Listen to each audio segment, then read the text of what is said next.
मीडियाच्या माध्यमातून आज पुन्हा एकदा आठवण करून द्यायला आलेलो आहे की उद्या संध्याकाळी 5 वाजता नेव्हिल डिसूजा फुटबॉल टर्फ इथे आम्ही सर्व मुंबईकर जमणार आहोत।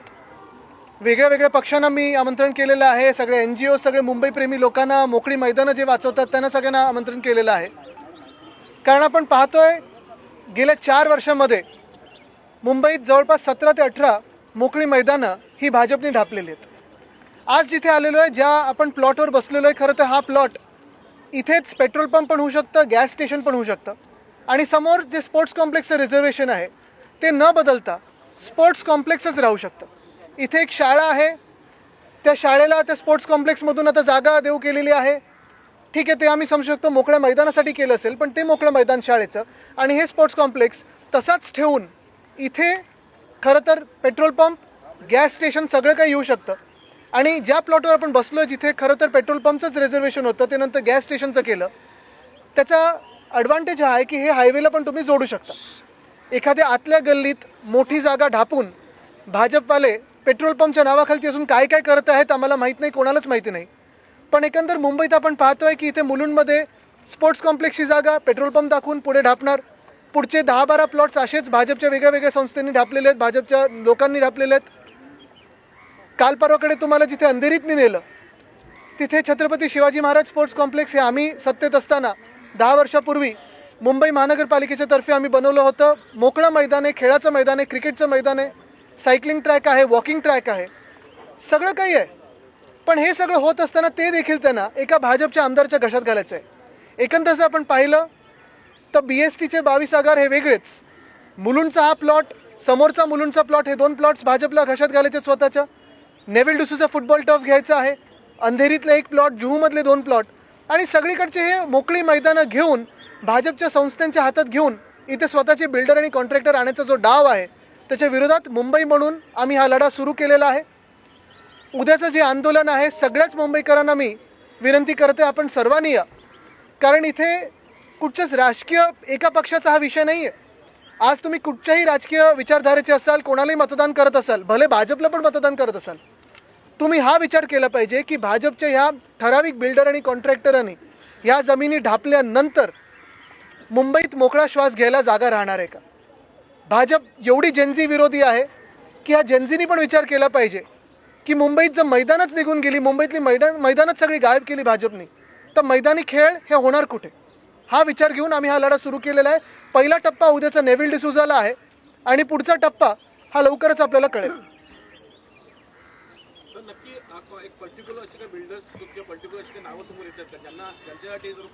मी कुठच्याही बिल्डर आणि कॉन्ट्रॅक्टरचं नाव घेणार नाही, कारण मी पहिल्यापासून सांगतो, रस्त्याच्या घोटाळ्यात पण जेव्हा मी अनियमितता दाखवली तेव्हा मुंबई महानगरपालिकेला त्याच दिवशी त्यांच्या बिलमध्ये 6080 कोटीवरनं 5000 कोटीवर 4 तासात यायला लागलं। माझं भांडण हे कुठच्याही बिल्डर कॉन्ट्रॅक्टरबरोबर नाही आहे। माझा वैचारिक वाद हा या प्रक्रियेशी आहे आणि ही जी सिस्टीम भाजपा चालवायला निघालेली त्याच्याशी आहे। मुलुंडमधले जे 2 भूखंड आहेत याचा प्रस्ताव पारित झालेला आहे का? प्रस्तावाची आता सद्यस्थिती काय आहे? आपल्याला माहिती आहे सर्वांना की इम्प्रूव्हमेंट कमिटीमध्ये इम्प्रूव्हमेंट आहे की वाट लावण्याची कमिटी आता बनवलेली आहे भाजपने, हा प्रश्न विचारणं गरजेचं आहे। कारण परवाकडे जे काही सगळं झालं, काल कोर्टाने देखील ताशाने मारलेले आहेत। आमचं मुंबई फुटबॉल असोसिएशनची जी केस आहे त्याच्यात कोर्टाने तर स्टेटस को आता आदेश दिलेले आहेत आणि हे सगळं होत असताना माझ्या कानावर जे आलं ते मुख्यमंत्री कार्यालयातून असे आदेश गेलेले आहेत की भूखंडाचा श्रीखंड खायला 15 दिवसात तुम्ही ह्या जागा सगळ्या ह्यांच्या खिशात टाका।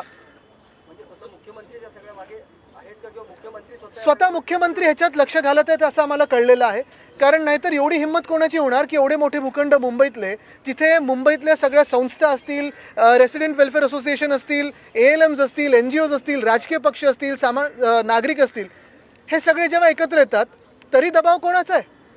अधिकाऱ्यांवर दबाव कोणाचा आहे? एक करू। भाजपा जेनजी विरुद्ध आहे, परंतु उद्या नागपुरामध्ये जेनजी विरुद्ध संवाद साधणार मुख्यमंत्री। मला वाटतं संवाद साधत असताना मुख्यमंत्र्यांनी हे पण सांगावं की भाजपानी किंवा भाजपामधल्या कोणी दिल्लीमध्ये जे लाठीचार्ज चालवलं, ज्याच्यात खेळे होते, टिअर गॅस होता, पेलेट गनचं फायरिंग, काल राहुल गांधींनी तुम्हाला माहिती आहे FIR फाईल करून घेतलेली आहे, ह्याचे आदेश कोणी दिले? बिहारमध्ये AK-47 वापरायचे आदेश कोणी दिले? हे पण जेनजीला त्यांनी सांगावं। आदित्यजी हे जे दोन मुलुंडचे आपण भूखंड म्हणतात त्याचं क्षेत्रफळ किती आहे दोन्ही भूखंडांचं? मला वाटतं क्षेत्रफळपेक्षा मुख्यमंत्री याच्यात कुठचं फळ बघतायत हे महत्वाचं आहे. आणि मुंबईची 1 इंच पण जमीन जर सामान्य नागरिकाला मुंबईकराला फुकटात मिळत नसेल तर मग ह्यांच्या मित्राला का मिळावी? सर, एक महत्त्वाचा मुद्दा समोर येतोय पोषण आहाराचा. त्याच्यातून मोठा भ्रष्टाचार झालेला आहे. जी 24 तास ही समोर आलेली घटना आहे. प्रत्येक ठिकाणी होतोय सर पोषण आहार. मला वाटतं आपण अनेक विषय आता सामोरी येताना पाहत आहोत. जे पोषण आहारातला विषय आहे, खरोखर माझी ही मागणी राहील की तुकाराम मुंडेजींनी तिथे जाऊन पाहणी करावी. आणि हे कोणाकडून येतं तर केंद्र सरकारच्या कॉन्ट्रॅक्टर्सकडून हा सगळा आहार येतो, तो आमच्या बचत गटांना दिला जातो. तर जो कॉन्ट्रॅक्टर आहे हे पुरवतो त्यांच्यावर पहिली कारवाई झाली पाहिजे. आदिती त्याला जोडून आहे की बीडमध्ये अधिकाऱ्यांनी फरमान काढले की आता शाळेचं वास्तव लपवण्यासाठी शूटिंग करता येणार नाही शाळेमध्ये. मला वाटतं आता जेनझी कोणाला घाबरत नाही. आणि बीड असो किंवा राजस्थान असो, काल आपण राजस्थानमध्ये पण पाहिलं तर सगळीकडेच जी काही शाळेची परिस्थिती आहे ते तर आहे. एका बाजूला शाळेची परिस्थिती ती आहे, पण दुसऱ्या बाजूला मुख्यमंत्री सांगतायत की जे इन्फ्लुएन्सर्स आमच्या सरकारी कार्यक्रमांना किंवा जास्ती स्कीम्सना व्ह्यूज देतील त्यांना काही ठराविक पैसे दिले जातील. शाळेंवर खर्च करा ना, या भूखंडावर खर्च करा. इथे चांगलं स्पोर्ट्स कॉम्प्लेक्स बांधा, कोणाचा विरोध आहे? बांधा नागरिकांसाठी स्पोर्ट्स कॉम्प्लेक्स, मोकळं एक चांगलं मैदान होऊ शकतं आणि इतर सामान्य नागरिकांसाठी मुंबईकरांसाठी चांगलं स्पोर्ट्स कॉम्प्लेक्स होऊ शकतं. आणि इथे पेट्रोल पंप पण होऊ शकतो, गॅस स्टेशन पण होऊ शकतं आणि इथेच तुमचं इथेनॉलचा पूर्ण साठा पण होऊ शकतो. उपजिल्हाधिकाऱ्यांचं एक पत्र आहे ज्यामध्ये जे स्पोर्ट्स कॉम्प्लेक्स साठी जी जागा आहे थेट रिलायन्सला देण्यात यावं अशा प्रकारचं त्याच्यात नाव मेन्शन करून करण्यात आलेलं आहे. निविदा न काढता थेट नावं दिली. तसं इथे पण MGLचं नाव दिलेलं आहे, तसं तिथे पण अंधेरीमध्ये एकाचं नाव दिलेलं आहे. आणि मी त्या दिवशी अंधेरीत पण सांगितलं, ज्या संस्थेने मागितले ती संस्था तर मागत राहणार ना. कोणाला जर हे असं काही मिळत असेल तर मागत राहणार. पण मुद्दा हा आहे की तुम्ही तिथे स्पोर्ट्स कॉम्प्लेक्स आणि इथे पेट्रोल पंप ज्यांना कोणाला द्यायचं असेल, कुठच्याही कंपनीला द्यायचं असेल त्यांना द्या, पण इथे जागा पेट्रोल पंपची, तिथे जागा स्पोर्ट्स कॉम्प्लेक्सची. तसंच तसं झालं पाहिजे. एक एक एक एक करू. मराठा आरक्षणावरती जरांगेवाडी पुन्हा मुंबईमध्ये गाठणार आहेत, पुन्हा आक्रमक झाले. अजूनही न्याय नाही. न्याय कोणाला मिळतोय या देशामध्ये आता तरी? आपले नगरसेवक विशाख राऊत यांचं नगरसेवक पद रद्द झालेलं आहे, काय बोलत? मला वाटतं चोराच्या हातात निर्णय दिला UD मंत्र्याच्या हातात तर काय होतं हे आपल्याला दिसतं. खरं तर कुठच्या मंत्र्यांना किंवा कुठच्या खात्याला अशी प्रक्रिया चालवायचं आपण त्यांना हे दिले पाहिजेत का अधिकार, जिथे राजकीय हस्तक्षेप होतो. तुम्हाला माहिती आहे राजकीय हेतूने असे निर्णय दिले जाऊ शकतात. तिथे जर हा निर्णय नगरविकास खात्याने दिला असेल आणि नगरविकास मंत्र्यांचा त्याच्यावर हस्तक्षेप असेल तर मग न्याय कुठे मागायचा? राहुल गांधी आज पुण्यात आहेत, मात्र काँग्रेसच्या कार्यकर्त्यांवरती मोठ्या प्रमाणात गुन्हे दाखल केले जातात आणि सुडापोटी कुठेतरी गुन्हे दाखल करतात असं काँग्रेस कार्यकर्त्यांचा नेत्यांचा. तुम्हाला सांगू का, हे जे काही चाललेलं आहे, काल पण मी पाहिलं बातमी आली होती की ABVPचे काही गुंड त्या हॉस्टेलमध्ये घुसले होते. परवाकडून मला फोन आले की जे काही कॉलेजेस आहेत दक्षिण मुंबई तिथे देखील ABVPचे काही गुंड बाहेर उभे होते आणि धमकवत होते मुलांना आणि मुलींना की तुम्ही आमचे फॉर्म भरा. पण हेच ABVPचे लोक जेव्हा तरुण मुलं मुली लाठीचार्जला फेस करत होते, हेच तरुण मुलं मुली जेव्हा दिल्लीत आंदोलन करत होते, तेव्हा ABVP कुठे होती? या कार्यक्रमाला प्रत्युत्तर म्हणून भाजपकडनं वंदे मातरमचं कार्यक्रमाचं समोरच आयोजन केलं. मला वाटतं एक महत्त्वाचं आहे, वंदे मातरम आणि भाजपचा संबंध काय आणि किती लोक भाजपचे किंवा त्यांच्या आधीच्या संघटनेतली वंदे मातरम बोलून फासावर गेले देशाच्या स्वातंत्र्य लढ्यासाठी, हे भाजपने आम्हाला सांगावं. मुख्य गोष्ट ही आहे की देशात खूप मोठे विषय अजून चालू आहेत. शाळेंमध्ये बाथरूम नाही आहेत, काही काही शाळा वर्ग नसलेले चालले आहेत, काही काही ठिकाणी शिक्षक अजून अपॉइंट झालेले नाही आहेत. आपण पाहतोय ज्या शाळेंची परिस्थिती तशीच आरोग्य सेवे केंद्राची परिस्थिती आहे. मग कशावरनं आपण नेमकं भांडतोय, किती गायचं आणि किती नाही गायचं?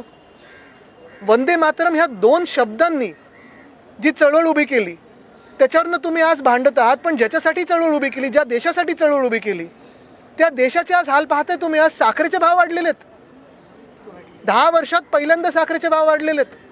आणि ते सगळं एका बाजूला होत असताना मुंबईमधल्या सगळ्या भूखंडांना मुख्यमंत्री महोदय स्वतःच्या मित्रांच्या खिशात टाकायला निघालेले. भूखंडाला घेऊन ज्या पद्धतीने तुम्ही तिकडे मुंबई दक्षिण मुंबईत आंदोलन करत आहात, ह्या 2 भूखंडांसाठी देखील अशा प्रकारे उद्याचं जे आंदोलन आहे तो पहिला टप्पा आणि सगळ्या मुंबईतले भूखंड जे मुख्यमंत्री जे आपल्या मित्रांना श्रीखंड देतात त्याच्या विरोधात आहे.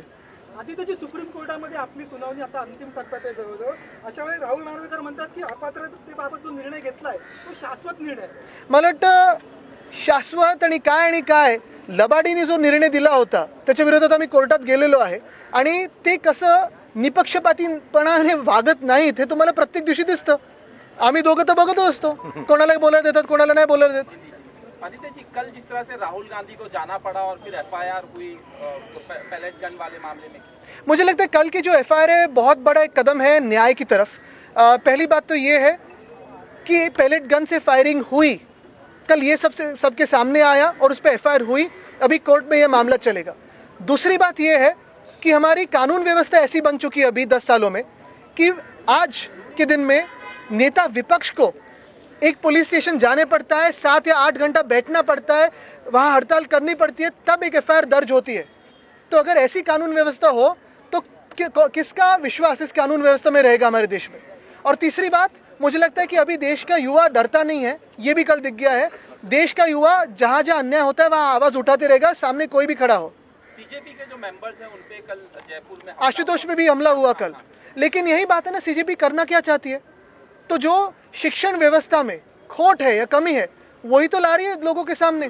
तो किसी भी सरकार को क्या नुकसान है या क्या डर है? सिर्फ फैसिस्ट डरते हैं शिक्षा व्यवस्था से, दूसरे कोई नहीं डरते. ये जगह के बारे में आप बोल रहे हैं, कल एक प्रोटेस्ट हो रहा है बांद्रा में और अंधेरी में भी जो आप गए थे जगह, कह रहे हैं कि मुख्यमंत्री इसमें इन्वॉल्व है. मैं आपके माध्यम से सभी मुंबईकरों को विनती करता हूं कि आप सारे लोग कल 5 बजे Neville D'Souza football turf Sunday को आए, कल 23 अगस्त को, क्योंकि सारे जो प्लॉट्स मुख्यमंत्री महोदय अपने दोस्तों को देना चाहते हैं, फिर वो अंधेरी का हो, जुहू का हो, मुलुंड का हो, बांद्रा का हो या कहीं मुंबई में कोई भी ऐसे ओपन स्पेसेस की जगह देना चाहते हैं, उसके खिलाफ हम लड़ेंगे. मुंबई की ओपन स्पेसेस, मुंबई के मैदानों के लिए लड़ेंगे और लड़ते रहेंगे. कल का आंदोलन ये पहला आंदोलन है और ये आंदोलन बढ़ते जाएगा. कल रात में भी जो छात्रों का प्रोग्राम आज ले रहे हैं राहुल गांधी, वहाँ पे एबीपी वालों ने किया. बिल्कुल, शिक्षा व्यवस्था से डरती है भाजपा, छात्रों के गूंज से डरती है भाजपा, ये तो सबको पता चला है. जहाँ जहाँ छात्र है वहाँ भाजपा फायरिंग करती है. जनरल कायर है उनके. ठीक है, उद्या सगळ्यांनी या याच्यासाठी लढायचं आपल्याला. चलो.